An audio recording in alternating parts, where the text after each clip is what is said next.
Oh, wait, no, that's Chili's. That's not Applebee's. That's Chili's. What are Applebee's famous for? Close enough. I feel like appetizers, gosh, what is Applebee's famous? They all blur together to me now. Is Applebee's famous for anything?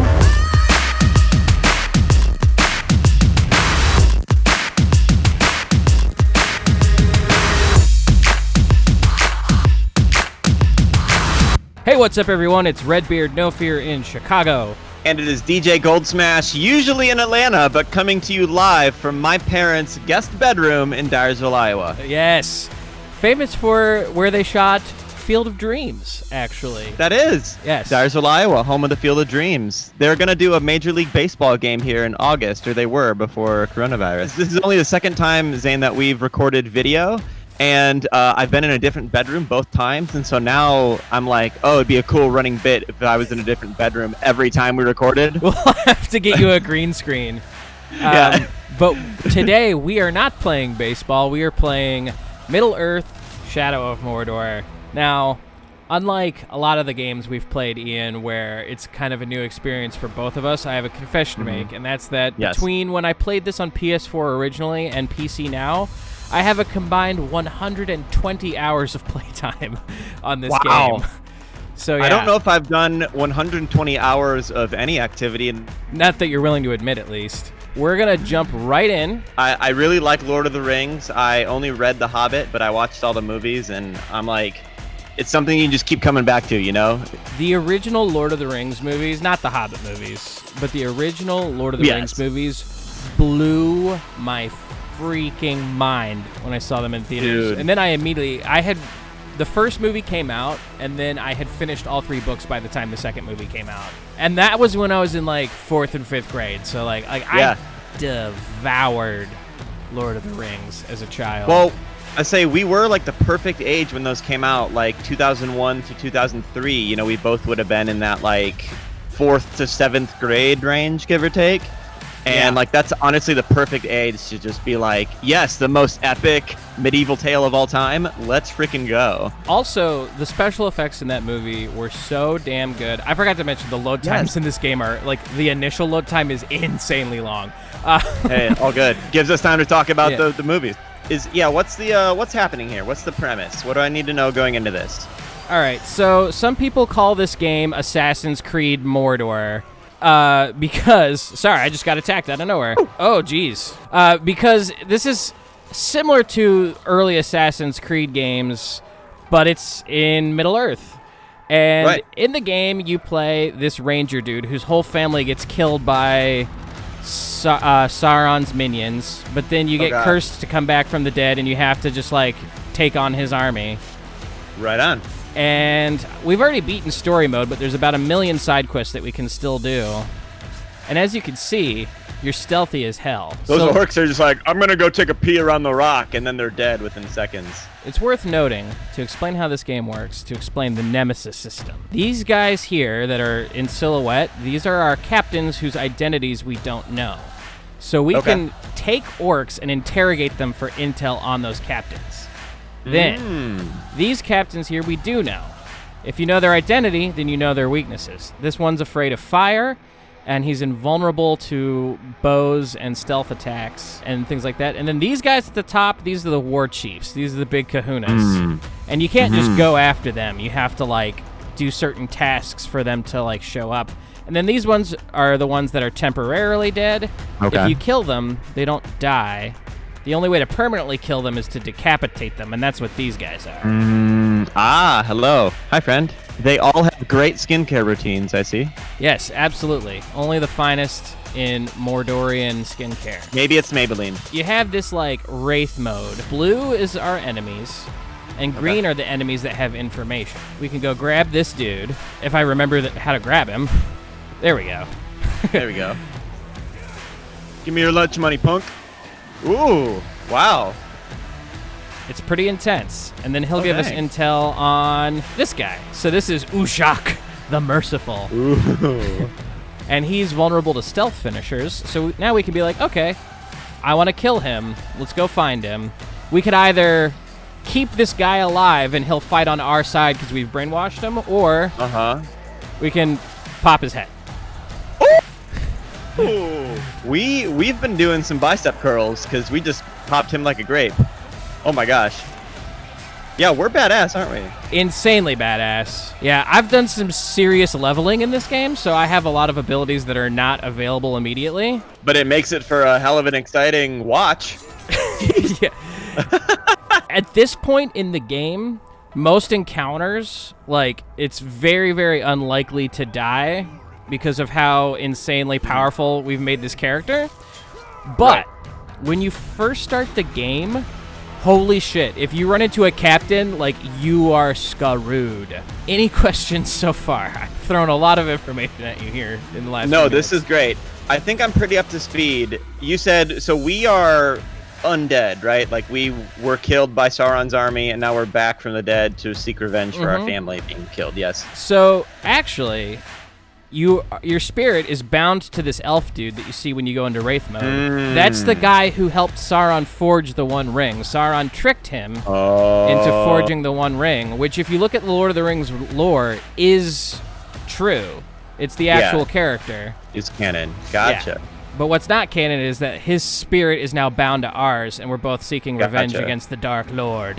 So he's not necessarily controlling us, but we're kind of bound in it's like a symbiotic relationship. Yeah, I'm totally catching the Assassin's Creed vibe, especially, you know, running on these wires and hopping between buildings. The Zushok. There's our man. With that merciful grin of his. Super sexy. We're doing it. I'm making a mini game show in the middle of the show. It's time to play Who's the Most Fuckable Orc? All right. Hey! First up, eligible bachelors, bachelorettes. We have Krook the Defender. Krook the Defender is vulnerable to stealth finishers and mounted beasts. He hates ghouls, is battle-hardened, and is a fast runner. All right, next up, ladies and gentlemen, we have Rotanok the Brewer. What is he brewing? Well, definitely a hatred of Graugs. Also, vulnerable to stealth finishers and mounted beasts. Zumug the All-Eater. His face is covered in blood, but he can cover yours in love. Ogbear Frogblood. Also vulnerable to stealth finishers and mounted beasts, and is afraid of everything. Finally, we have Skoth Life Drinker. Vulnerable to stealth finishers and mounted beasts, and afraid of burning. So it's time for you to pick, Ian, who is the most fuckable orc. I got a question for the eligible bachelors. So I saw a lot of you are afraid of stealth finishers, but I want to know, are any of you going to be afraid of being not stealthy as a public couple? AKA, are you about PDA? I think Rotanok the Brewer is definitely about PDA because he's a brewer, so he's probably drinking a lot to test out his new home brews. And that means that his inhibitions are gone and he is ready to make out at Applebee's. Then I am ready to make out at Applebee's over an ice-cold blue moon with Rotanok. Let's kill this guy. What is this guy weak against? I already forgot. Stealth finishers. There's probably a sex joke in there about stealth finishing, but I'm not going to go there. It's just when you climax very quietly. Yeah. When your roommates are in the other room. Now, see, normally they're all going to fight you when you attack them like that, but because I used this move called Brutalize, it scared most of them away. And, like, literally all the Brutalize move is like, you kill them with, like, 10 extra unnecessary stabs just to look super scary. I like that. You know, we're not just about killing, we're also about intimidation, you know, because we're not satisfied. We're like Michael Jordan, you know, we don't just want to win one championship, we're going to win 6. Oh, that was a captain. I didn't realize that, but that was a captain. Nice. Not much to look at, are you? Wonder what's underneath. Oh my God. Sir, buy me a drink at Applebee's first. Goodness. This is getting sexy. Sexy orc time. Oh gosh. I've been playing so much Assassin's Creed lately, which has completely different buttons that I'm not blocking effectively at all. A sad sack of excrement. Oh, that's just okay, sir. That's just mean. That's just oh, mean. he's not even gonna fight me. He's just gonna walk off and be like, "Live with your shame." The most brutal kills are of the word and insult variety. He's like a middle schooler. Sad sack of increment. Walk away from the playground. Yeah, mic drop. Yeah. Okay, speaking of which, on the topic of of snappy orc one-liners. Yes. Do you remember the scene in the Two Towers where they kill, like, the Uruk-hai kill one of the orcs and they go, "Looks like meat's back on the menu, boys"? I love that scene, yes. That implies that orcs know what a menu is. Which means that there are restaurants in Mordor. And I don't know. Oh, no. I don't know what to do with that information. You know, maybe Applebee's is, there's a nice little location of the franchise right below Mount Doom. Probably. Maybe Applebee's is Mount Doom. Like, maybe Gollum didn't die. Like, maybe he sunk through that lava and it was just the secret entrance to an Applebee's, and now he's getting some baby back ribs. Oh, wait, no, that's Chili's. That's not Applebee's. That's Chili's. What are Applebee's famous for? Close enough. I feel like appetizers, gosh, what is Applebee's famous? They all blur together to me now. Is Applebee's famous for anything? When Why you do hear we your know what family? Applebee's No, is? Yeah. Does Applebee's exist? Leave a comment. Send us a link to an Applebee's menu if you're watching this and you've been to an Applebee's. Applebee's is one of those things where it's like it only exists while you're looking at it. Yeah. And then it disappears the moment you're gone. Schrodinger's Applebee's. So let's do a side quest. There are several types of side quests. This specific one that we're going to do is a sword challenge. There's challenges to, like, we want you to, do this task with using only this weapon. We're going to try one of those out. Oh, God. I have a feeling this one's hard because it's near a cave, so they're probably going to make us fight like 80,000 monsters. And orcs just show up everywhere because the game takes place in Mordor. Oh, so we're inside enemy walls already. Yes, we're on their turf. Let's do it. I actually just came up with another question. Does this fit within the, like, timeline of events in Lord of the Rings, or where in relation is that, or is it just kind of not specific? I think that this takes place before the events of the movies. It's in the movie universe, not the book universe.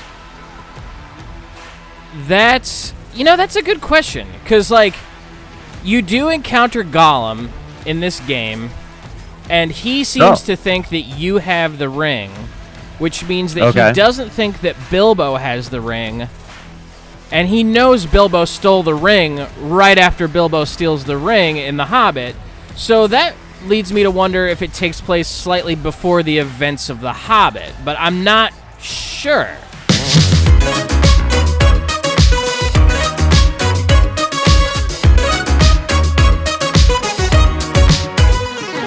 FYI, I Googled what is Applebee's famous for, and the answer was riblets. The answer was giblets? Riblets. Riblets. Riblets, like bits of rib. I don't know. I think I've had their riblets before, though. Yeah, the matrons are pretty tough. Oh my God, where did all these fucking guys come from? Oh my gosh. All right, we're going into fuck you mode what here. These remind me of. Fuck you mode, aka unlimited finishing move mode. Perfect. Happens when you charge your attacks up. And it's a good way to clear a room quickly. That's like if I really have to let one rip in a room, I just go into fuck you mode and then just clear the room quickly. So when you're about to die, you can fight your way out of it. All right. We got that one by the skin of our teeth, Ian. I just realized what these ghouls remind me of. Also, great job. You escaped. They remind me of... I'm cheering on emotional support. They remind me of Fantasia. All right, we got a captain here. Who's this fucker? Hey, here we go. Ugakuga. Ugaku. Uh-oh, this guy's fearless. It says it so in his name. He hates losing so much that if he starts to lose, he rallies. Of the eligible bachelors, which one, our lovely contestant on who's the most fuckable orc, should we go for? Well, I think we agreed to try some of the beer of Ratanek the Brewer, so I think we gotta go after our boy here. I love how deep they go into each orc, Because they have a motive there. Motive is disgusted by the filthy weakness of cowardly menfolk. Sounds like he's our type. So the way that we get him to come forward is to set his supporters on fire. I could think of some other politicians whose supporters I would like to set on fire, but I won't say who. Make Mordor great again. That's literally what Sauron was trying to do. Yeah. That's the problem. Flames bring them off. Burn his soldiers and the war chief will emerge. Celebrimbor, the elf whose spirit is tied to yours, speaks exclusively in badass metaphors. That's all he does. How are we burning them? What are we burning them with? There's a couple ways to burn people in this game, but the easiest way is if you shoot a campfire with an arrow, it explodes, just like in real life. Yeah, I definitely learned that the hard way camping growing up, you know. Like, let me shoot this arrow into the flame, and then I burned half my friends. Oh, and you can also shoot orc liquor, because it's extremely flammable. Again, as you do in real life. Yes. We've all lost a couple of friends to freak campfire explosion accidents or... I think you can also use fire arrows, but fire arrows are only unlocked if you have, like, a hit streak going, which I do right now. Here we go, yeah! Burn, baby, burn! He's arrived. Let's go. They're chanting his name. Rata-not. Rufio! Rufio! Take us on a date, big boy! Oh, he is big. That was underwhelming. That happened? I knew it was... 2 swipes. I knew he was vulnerable to stealth finishers, I guess. I'd kind of forgotten. Oh, man, and then Zugor the Grog Burner just got promoted in his place, and Zugor the Grog Burner is right down there. Wow. So, we could do a little double whammy war chief action here. No way! The big bad war chiefs turn out to not be that hard to kill. Yeah. No, wait, is the other guy who's with him going to get promoted? I don't know. I guess. Unknown right. captain promoted to war chief. Okay. All right, are we 3 for the price of 1? Applebee's riblet deal? All right, this guy's actually putting up a fight. Not much of one, though, I gotta say. There's one very important aspect of the game that, until now, we've been ignoring. Actually, several. Enlighten. But we'll start with one. So let's go ahead and pick out a war chief. Now that Bay is dead, let's pick out another Bay. I'm thinking Ogbur Frogblood. Real life Bay is afraid of frogs, so I think this feels appropriate. She's probably comforted by Frogblood because that means the frog is dead. We're gonna lure this war chief out of hiding, but we're not gonna kill him. We're going to convert him to the cause. Converting war chiefs to the cause, would that be like Mitt Romney coming out against the president? I don't know. I don't know if I trust Mitt Romney. Sure. But if I was able to put my burning blue hand on Mitt Romney's face and burn my handprint into his skull, and then he swore undying allegiance to me, I might be inclined to trust him a little bit more, which is what we're about to do to this war chief. Make this Uruk scream, and his master shall answer. We literally just have to hold him hostage, and then he'll just yell and cry. Man, we got some hops here. The upper body strength of people in video games makes no sense. Like, absolutely none. Like, he just grabbed onto like a 6-inch thick ledge from 20 feet away. Like, how strong are your fingers? Like, how calloused are your hands? Do you just not sweat? Because I feel like I would slip from just the sweat. Now I have to hold him for 20 seconds. Help! Stab him in the kidney just to make him scream more. We can only do that a couple of times, though, before he dies. Yes. Ooh. Frog blood, frog blood, frog blood. Okay, look at Ogbor's buddy back there, though, with a metal plate sticking out of his skull. Oh, yeah. Okay, this guy's pretty badass. I'll give it to him. Gotta admit, the hairs on my neck kind of raised when frog blood came in. Let's make frog blood our friend. What you gotta do that for, eh? You want to fight? All you's gotta do is ask. I like how all orcs are cockneys. I was just gonna say that! See this space? It's the last one you'll ever see. Ooh. All right, we're using fuck you mode because there's about 80 Here we people go. approaching us. Here we go. So I realized I'm not doing good commentary here. I'm just so invested in what's happening. It's like watching the world's most violent ballet. Gives Nutcracker a new meaning. All right, let's turn some of these guys to our side here. Wait, that's been an option this whole time? Yep. It's just not as fun. So when you do that, Let's go. now the orc is on your side. Nice. We died. Frog blood killed us. No. Too much bother for you. When you get killed, not only does it increase the power of the dude who killed you, but like they get like promoted, and like the whole dynamic of the Mordor armed forces shifts. There is a sequel to this game called Shadow of War, and it's not as good, but one of the Orc Commanders is voiced by a very famous comedian, and I'm wondering if you can guess who it is. Ooh. And they don't do an orc voice. They just use their regular voice. I'm going to go on a limb and say Patton Oswalt. No. Think less stereotypical nerd comedian who's kind of blowing up in the rom-com scene right now. Is it Kumail Nanjiani? It is Kumail Nanjiani. Yeah! He shows up in the game, and he's just an orc. He's not doing like an orc voice. It's just Kumail's regular voice, and it's amazing.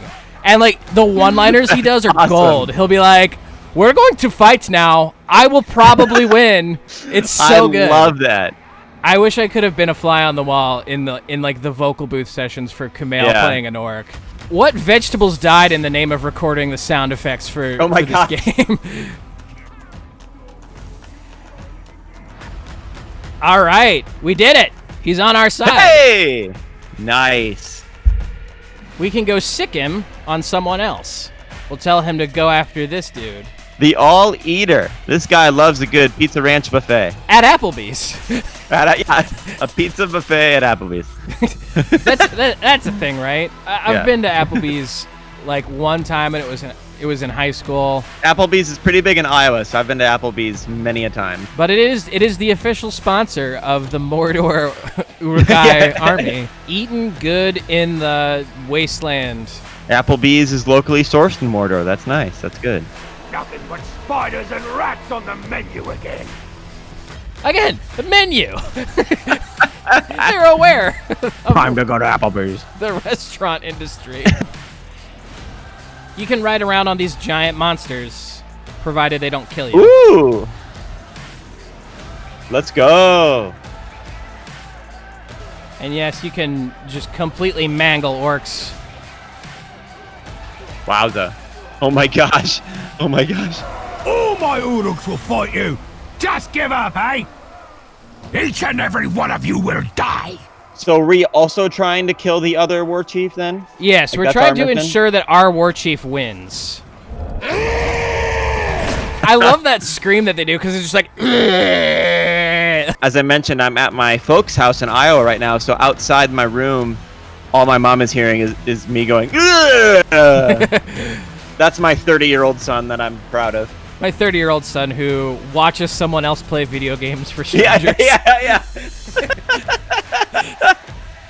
I'm sorry I dragged you into this, Ian, okay? I'm sorry. Can't even play the game himself. He just watches.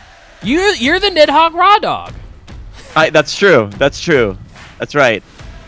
Reminder for people to go back and watch our epic Nidhogg showdown last episode. Let's, real quick, journey to our other area here so you can see this a little bit. Because, man, I'll tell ya, this place that we're going to is technically Mordor, but it's not going to seem like it. You know, that's the thing in the movies is that, they really only dedicated time to the one main area of Mordor. You know, they didn't really show you all the other little pockets of Mordor. So it's a common misconception that Mordor is only fire and brimstone. And I have no idea if this area that we're going to actually exists in the book world, but I don't care. It's canon in my brain. The kids call that head canon, I think, when like no one can disprove your fan theory, so therefore you just choose to believe it's true. Look at this icy stare.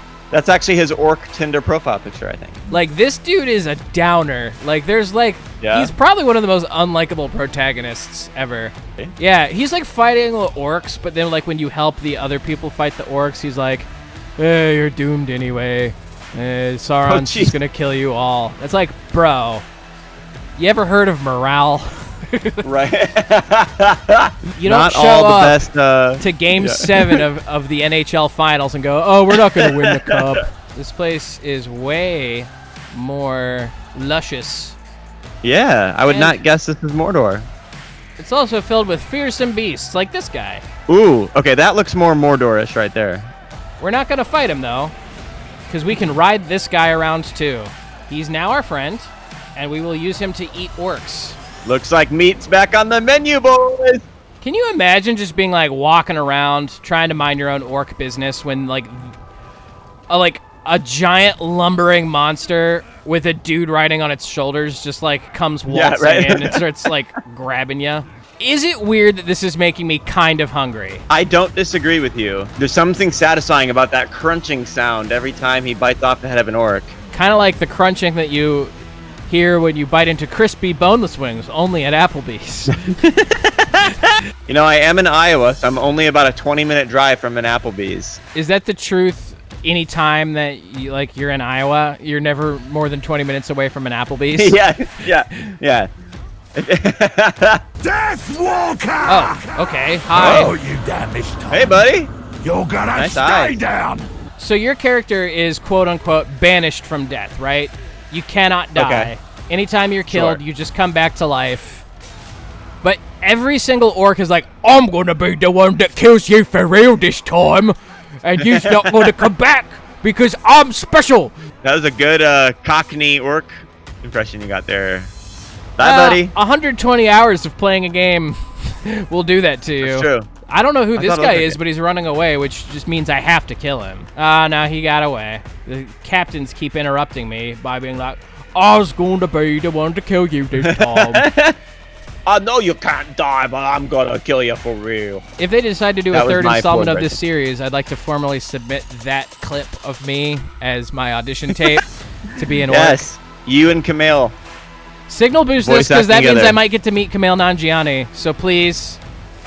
Oh, so the bonus objective is instead of killing them, we brand at least 3 of them. So let's do that. Okay. Hashtag branding. Wait. Think you've won? You ain't nothing but Shrek on Lord Sauron's heel. Shrock is Wow. orc for shit. Goodness. Right. Oh, is this happening? Ah, that bush blocked the whole kill. Oh, lame. We're gonna call things, but I want to thank you for tuning in to episode 11 of the Redbeard Ooh. Goldsmash show, We are in double digits, aren't we? and we are now fully doing That's the how video double digits component, so that's gonna be here to stay. So I hope you enjoy that. Yes. I have to find a new bedroom to record in for all of our episodes from now. Every single time, a new bedroom. Yeah. So yes. So if anybody wants to volunteer their bedroom, I'll just take this thing on the road, and you leave while I record in your bedroom, and then I'll leave, and you come back in, and Yeah. it'll be great. Or if you want to be on the show, just let DJ Goldsmash come into your bedroom and inexplicably start Right. setting up audio Right. equipment. Yeah. Who are you? I'm DJ Goldsmith, live from Wyoming. So yes, viewers in Wyoming, DM us on Twitter. We'll set something up. Boom. We'll make the trip. Yeah. It's not like there's a pandemic or anything. So yeah, check us out on Nah. social media. Twitter at RBGS Show, Redbeard and Goldsmash on Instagram. And we're easy to find on Facebook. There's no excuse. So yes, check us out on social media so you can get the update, and subscribe on YouTube and hit the notification bell so you can get the update anytime we post new videos. And if you are somebody who you feel so inclined to contribute to our show, but you don't have an entire bedroom to donate, you can instead donate $1 or $2 in the links that we have in the video description, so that you could donate a couple dollars and help us buy more games in the future. We also, in our a couple weeks ago, we had a video for Black Lives Matter that had some places for you to donate as well. That is much more important than donating to our show. Yes. But if you've already donated, prioritize that, please. yes, prioritize that. But if you also want to throw us a little bit for us to keep making these videos, Mm-hmm. you're welcome to do so as well. Yes, absolutely. So until next time, thanks for watching the Redbeard and Goldsmash show. I don't have a catchy sign-off yet. Do you? Applebee's Riblets! Back on the menu!